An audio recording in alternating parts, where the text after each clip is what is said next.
Hola, colega. Hoy, justo en el Día Mundial del Sueño, vamos a meternos de lleno con un tema que es una bandera roja gigante tanto en el hospital como para el examen NCLEX, la apnea obstructiva del sueño.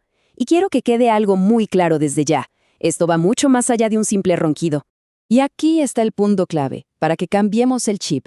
No estamos hablando de un ruidito molesto por la noche, para nada. Estamos hablando de una obstrucción mecánica real que pone la vida del paciente en un riesgo inminente. Es una condición que, como profesionales de enfermería, exige toda nuestra atención.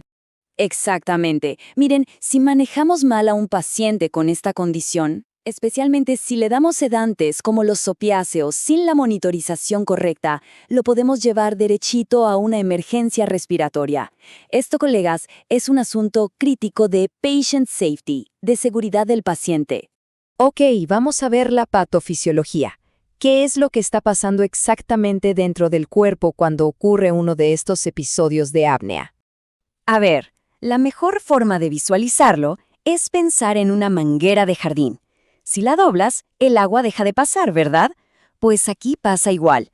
Durante el sueño, los músculos de la garganta del paciente se relajan tanto, pero tanto, que la vía aérea, su airway, literalmente se colapsa, se cierra por completo. Y claro, el aire no puede pasar.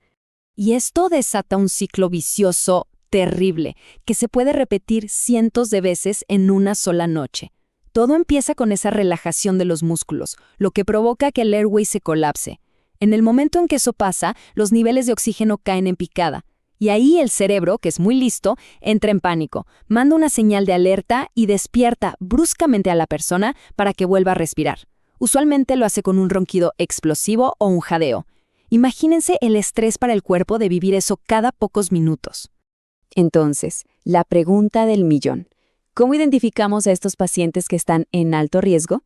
Bueno, para el NCLEX hay una herramienta de evaluación que sí o sí tenemos que conocer. Y esa herramienta es esta maravilla, la Mnemotecnia Stop Bang. Vamos a desglosarla para que no se nos olvide. Primero, los signos y síntomas. S de snoring o ronquidos muy fuertes, T de tiredness, un cansancio extremo durante el día, o de observed apnea, cuando la parera te dice, oye, que dejó de respirar, y P de pressure, presión arterial alta. Y luego los factores de riesgo. B de un BMI mayor a 35, A de age, edad mayor a 50, N de neck, una circunferencia de cuello grande, y G de gender, el género masculino. Y de todos esos factores quiero que se graben uno a fuego. La obesidad, y más específicamente, un índice de masa corporal, un BMI, por encima de 35, es el factor de riesgo número 1, el más importante de todos para desarrollar apnea obstructiva del sueño. Miren, si esta condición no se trata, esa lucha constante por respirar cada noche le pasa una factura carísima al cuerpo. Vamos a ver las consecuencias a largo plazo, que son, de verdad, muy serias. Para el examen, ojo, hay un signo clásico que te grita, piensa en apnea del sueño. Y son los dolores de cabeza matutinos.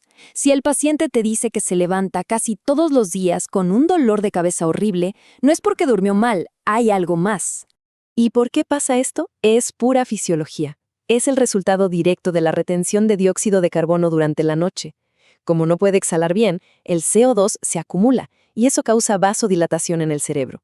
Es como si el cerebro se quedara marinando en sus propios gases tóxicos toda la noche. Pero el daño no se queda ahí, ni mucho menos. Esa hipoxia crónica puede llevar a complicaciones devastadoras. Hablamos de hipertensión pulmonar y eventualmente falla cardíaca derecha, lo que conocemos como cor pulmonale.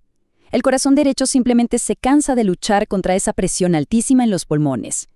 Y por supuesto, todo esto aumenta masivamente el riesgo de un derrame cerebral o un infarto de miocardio. Ok, ya vimos la gravedad del problema. Ahora vamos a la parte buena. Hablemos de la solución principal y, sobre todo, de nuestro papel fundamental como personal de enfermería en todo esto. El tratamiento de elección. El número 1 es el CPAP. Son las siglas de presión positiva continua en la vía aérea. Lo que hace esta máquina es muy ingenioso. Envía un flujo constante de aire a presión a través de una mascarilla. y esa presión actúa como una especie de férula de aire que mantiene la vía aérea abierta toda la noche. ¿Adiós colapso? Ahora, es súper común que el paciente nos diga, es que esto es muy incómodo, no puedo dormir. Y aquí es donde nuestro rol de educadores es vital. Nuestra prioridad es explicarle con toda claridad que no usar el CPAP aumenta el riesgo de complicaciones gravísimas, incluyendo la muerte súbita. Así de claro, el uso del CPAP no es negociable, es una cuestión de vida o muerte. Y además de insistir con el CPAP, nuestro enfoque tiene que ser global. Tenemos que fomentar la pérdida de peso, que es atacar la raíz del problema. Educar sobre evitar el alcohol y los sedantes antes de dormir. Eso es como echarle gasolina al fuego. Y también enseñar cambios de postura que parecen simples pero son muy efectivos, como dormir de lado o elevar la cabecera de la cama. Cualquier cosa menos boca arriba. Muy bien. Ahora vamos a integrar todo lo que hemos visto en un escenario clínico clásico de alta prioridad, de esos que le encantan al NCLEX, para ver cómo pensamos. A ver, imagínense la escena. Están en su turno y reciben a un paciente que acaba de salir de una cirugía de rodilla. Durante el reporte, la enfermera saliente les dice que tiene un historial médico de apnea obstructiva del sueño. En ese preciso instante, todas las alarmas en su cabeza deberían empezar a sonar. ¿Por qué? Porque tienen la tormenta perfecta para un desastre. Por un lado, un paciente con una vía aérea que ya de por sí es inestable. Y por el otro, le están administrando opioides, como la morfina, para el dolor. ¿Y qué hacen los opioides? Son depresores del sistema respiratorio. El riesgo de que este paciente haga un paro respiratorio es altísimo. Por lo tanto, su prioridad número 1, sin ninguna duda, la acción más importante que tienen que tomar para mantener a este paciente seguro, es asegurar que tenga monitorización continua con oximetría de pulso. Necesitan estar vigilando su saturación de oxígeno constantemente, segundo a segundo. Así que aquí les dejo la estrategia final para el examen, el gran resumen. Cuando vean las siglas OSA en una pregunta del NCLEX, su mente tiene que ir automáticamente a una sola palabra, airway, la vía aérea.